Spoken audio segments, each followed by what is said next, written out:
Hello and thanks for streaming The Near Futurist, a show presented by me, Guy Clapperton. This is a fortnightly look at the technologies that are going to affect our lives in, wait for it, the near future.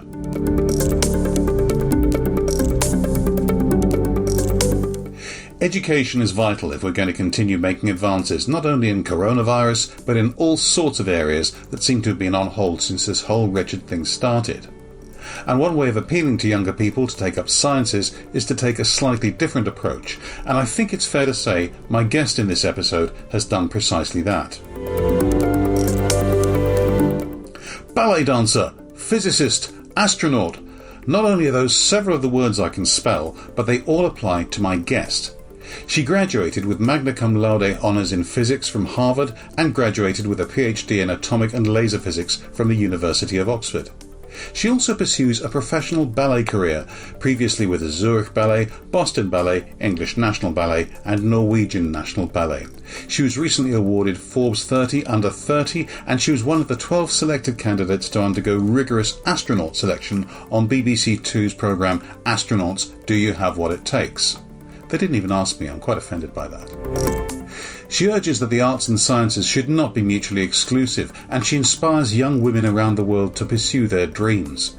She's been invited to be the featured speaker at the Forbes Women's Summit in New York, Princeton Physics Department, panellist for the US Embassy Women in STEM panel in London, and is featured in the bestseller Goodnight Stories for Rebel Girls. So, bit of a slow starter, but I'm sure she'll get the hang of it during the podcast. Welcome, Dr. Merritt Moore. Thank you so much. Thank you for having me. Well, you're more than welcome. That's obviously quite a little CV to have, a little resume to have behind you. So what, when you were young, when you were a child, what did you want to be? You told your parents you wanted to be a ballet, dancing, physics, academic, astronaut. Where did all this come from? No, not at all. I can't actually remember ever thinking about trying to decide what I was going to be. I think it was all about what I was enjoying at the moment. And when I started dancing, which was 13, which was fairly late, I had dreams of becoming a professional ballet dancer. But at that age, I did realize how short-lived that career was. So it was sort of however good I could get and for however long I could do it for, if that was even possible, even though at the time I was told that it wouldn't be possible because I started so late. And then in terms of physics, I was also told that it was very tough. And so I think I focused on, okay, well, I really enjoy this, so I'm going to try to pursue it as much as I can and for as long as I can. And then we'll just, figure it out from there. And I'll jump ship if I have to. I know very little about ballet. I assume I've left it too late at 55 to start. But how long is the useful performing life of a ballet dancer until you have to move into tutoring or whatever? How long does the body hold up? A lot of the training starts probably around 6 or 7, and many of the professional dancers you see today in companies have left high school and gone to a full-time dance school where they're training probably 8 hours a day for most of their young ages. And then they get in companies around 17, 18, 19. And a full long career is to your late 20s, likely. I mean, there are rare cases where you'll see dancers in their 30s and handful in their 40s. But that is currently kind of the situation in terms of the demographic of ages. So it is a little bit akin to the sporting world, perhaps. So that's just to get the... Oh, yeah, because you're beating up your body constantly from a young age. And so I think that's one of the things I'm pushing against is that norm real? Is it necessary? And because I started late and because I've done 9 years of physics in between there, I mean, I was dancing pretty much every other year professionally, but kind of taken that on and off 9 years of physics. My thought process was, well, maybe I've preserved my body so I can do this a little bit longer. So that's currently where I'm at. The other thing, you've mentioned stereotypes, and you've spoken out an awful lot. You've spoken in public about women and management, women in the IT industry. Mm-hmm. Why is that still an issue in 2021, and what can we do about it? I mean, it's kind of crazy, right? I think there's so much talk about it and so much discussion that you would assume that things would be changing, but it hasn't. Yeah, I mean, I have a couple of thoughts on that.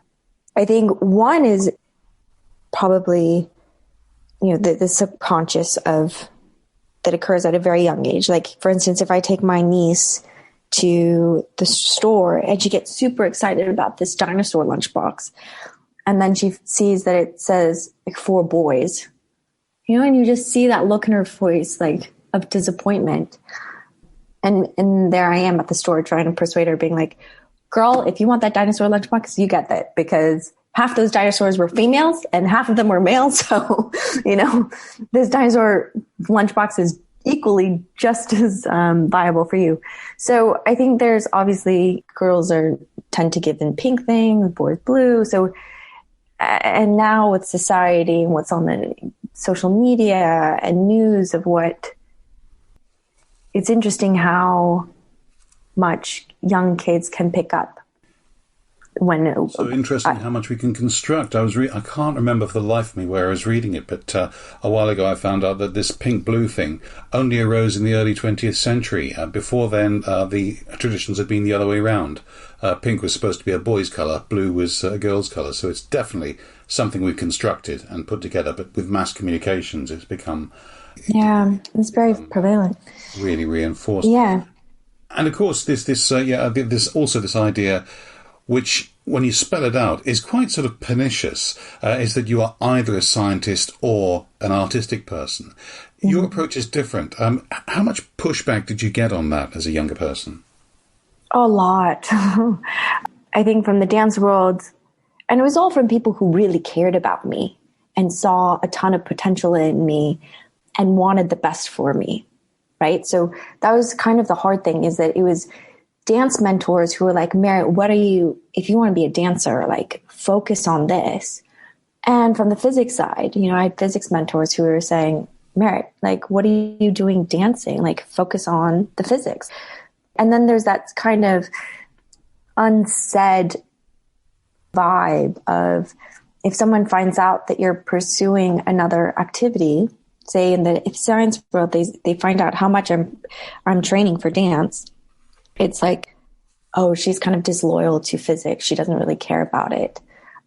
But if they found out that I was spending that time at a bar or hanging out with other peers, like, they wouldn't, and spending the exact same time, they wouldn't have second thoughts about it. It was the fact that I was spending that time doing another passion. But if I was at home playing video games, that was totally okay. It was just an interesting environment.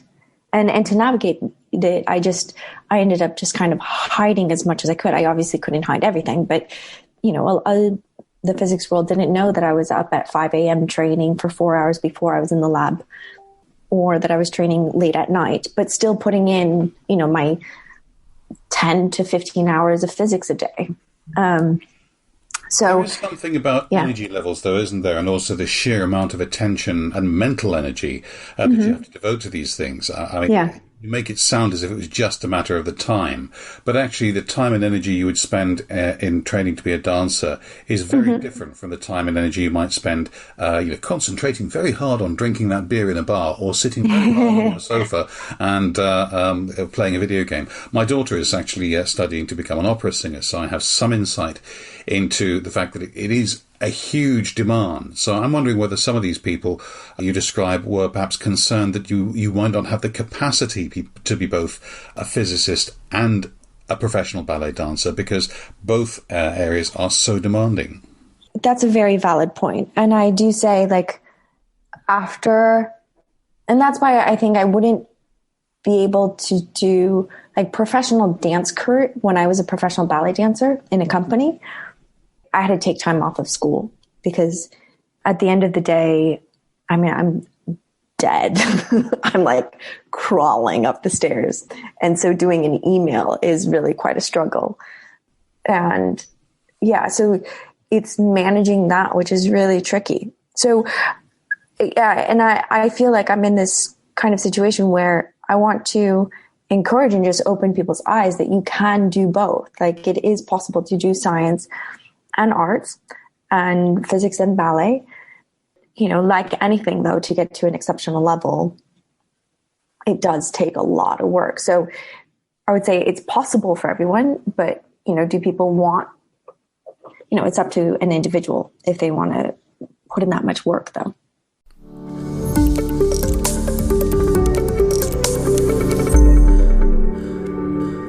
Do you want to sound as confident as my interviewee in this episode? If you talk to the press or other media, are you worried you'll be misquoted, or they'll just publish their story and not yours? Clapperton Media Associates can help with coaching. Drop me a note, guy@clapperton.co.uk, and we'll arrange a time for an exploratory call. Now, back to the podcast.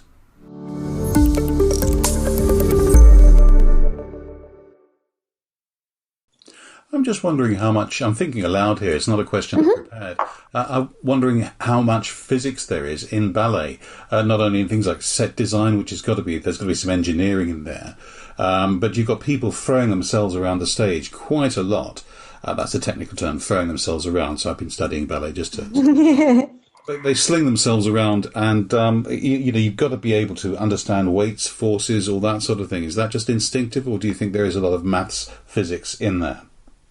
There's absolutely tons. And I didn't think so until I realized how intuitive it had become.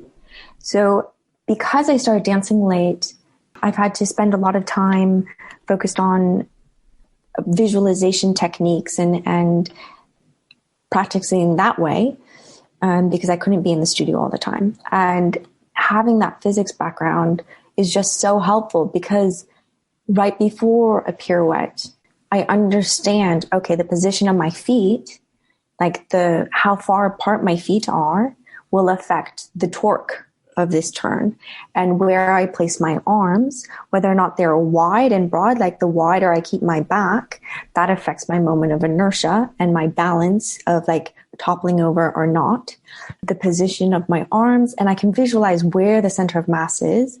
And also for leaps, I've done a gazillion projectile motion equations, and I can visualize, at what angle do I need to kick my leg off the ground in order to get the maximum height and time in the air to form the leap before I come down. And I close my eyes before a combination, and I just visualize it, and then I'll do it. And it became quite intuitive. I didn't really realize I was doing it. And there's so many other things. Like, for instance, in dance, there's a thing called the grand battement, which is literally just kick your leg up in the air and bring it down. And the way it's taught is like you use your muscle to muscle your leg up, and then you muscle your leg down.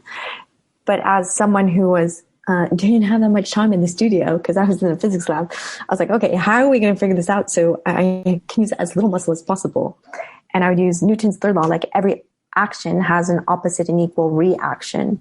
So I'd be like, okay, if I push down into the earth is going to push back with this same and equal amount of force, and will then help me lift up my leg.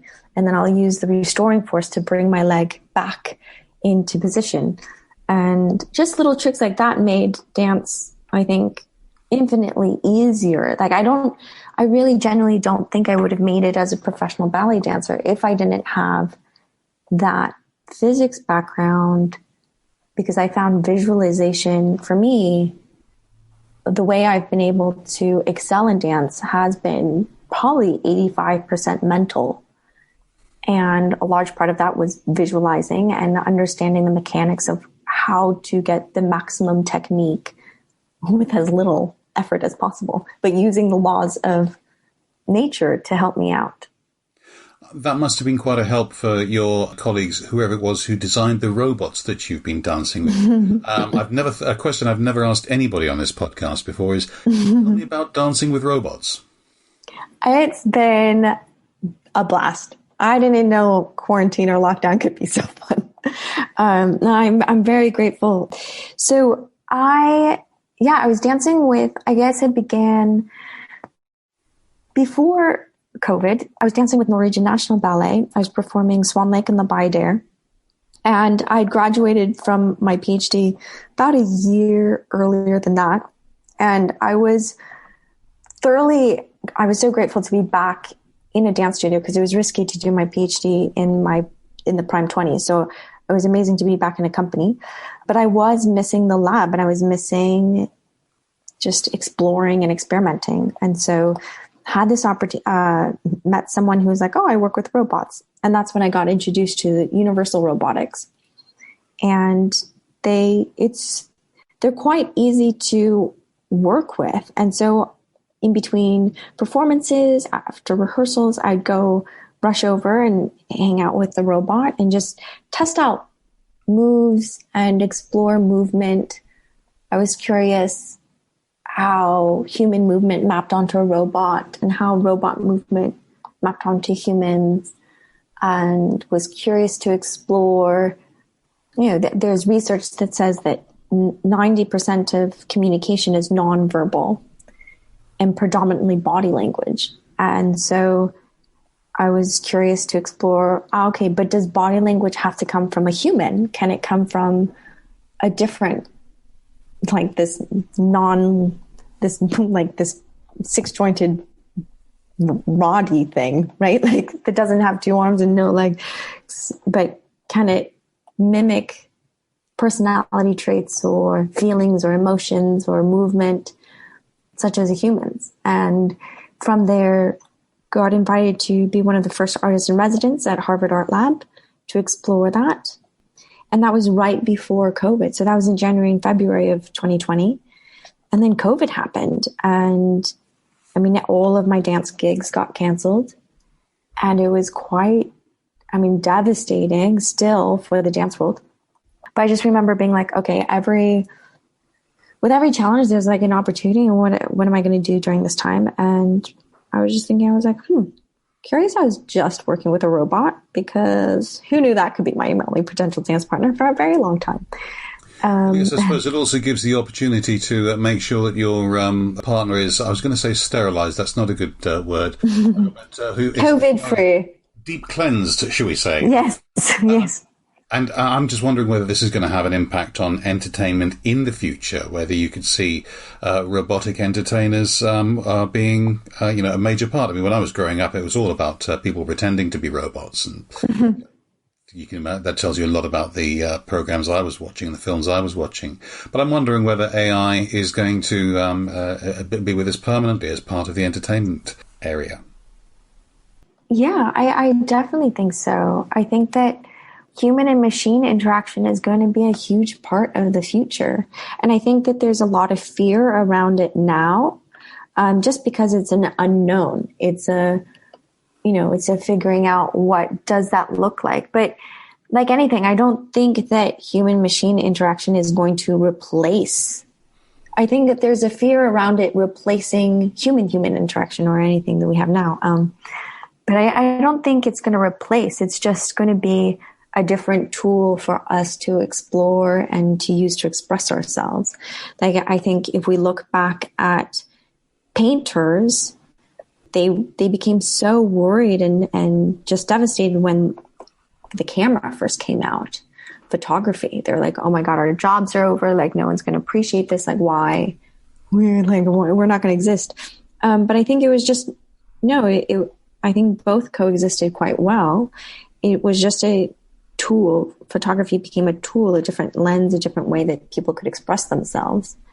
And painters were just as relevant and actually were given freedom to be more expressive and less literal. So I think the same goes now with exploring movement and exploring the collaboration between human and machine, human and AI. Yes, I suppose when radio first started in the 1920s, people were worried it was going to kill the theatre. Then apparently television was going to kill radio. And what's actually happened is these things have found their new niche. So I suppose, the same way that Pixar motion pictures haven't killed traditional animation, they've just added another thing that people can do. This is a fascinating area. I could talk about this for ages, but where is it taking you personally? I mean, do you see yourself dancing with robots more, or are you going to still have that? Well, you obviously will still have the limitations of being a human being who will age eventually. Well, certainly age. But yeah, the future is, for me, is definitely with robots. What I love about it is that it's fascinating because I do feel like it's pushing the boundaries of art and just changing, and it's a new journey and a new path.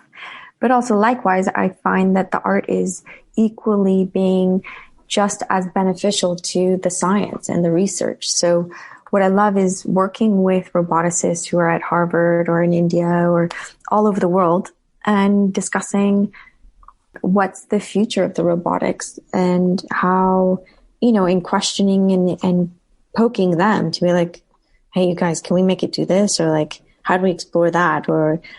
And various things. And I mean, what I would love is, publishing papers, but from a arts kind of incentive and showing that actually the two, art and science together, enhance both fields. I think I've always shied away from combining art and science because I really cared about the quality. I didn't want to lower the quality. So for instance, sometimes art and science are combined and it's not as great, like it's kind of dumbed down on both fronts. But I really want, if combined, I want them both to be even more excellent. So striving for excellence. And so with that, yeah, it's pursuing the science, the research, and on the art side. And then this long-term goal is wanting to go to the moon. So for me, right now it's a playful research of dancing with robots, but the long-term goal is to gain that expertise and understanding and intuition about robotics so that, in the future, I'm a more viable candidate to go to the moon. I had a feeling the astronaut stuff would come back in somewhere. Normally at this stage, I ask people where they can get in touch with you, where they can find out more about you. Obviously, this has been one of the worst subjects to cover on an audio podcast that people can't actually see, because by now everybody wants to see you dancing with a robot. Are there videos? Do you have a website? Where can people find out more about you and, above all, see some of what you've been talking about? Oh, thank you so much.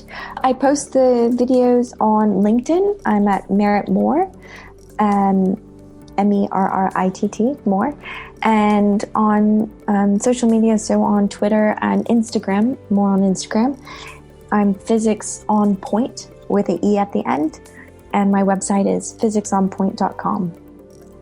Excellent. Dr. Merritt Moore, thank you very much for joining me, and very good luck with whatever you end up doing on whichever particular territory, earthly or otherwise, you happen to be on. Thank you very much. And many thanks to you for listening. That was the Near Futurist podcast with me, Guy Clapperton. Don't forget to have a look at the website at nearfuturist.co.uk or my media training site at remotemediatraining.com, and especially some of Merritt's videos. I'll be back in 2 weeks' time.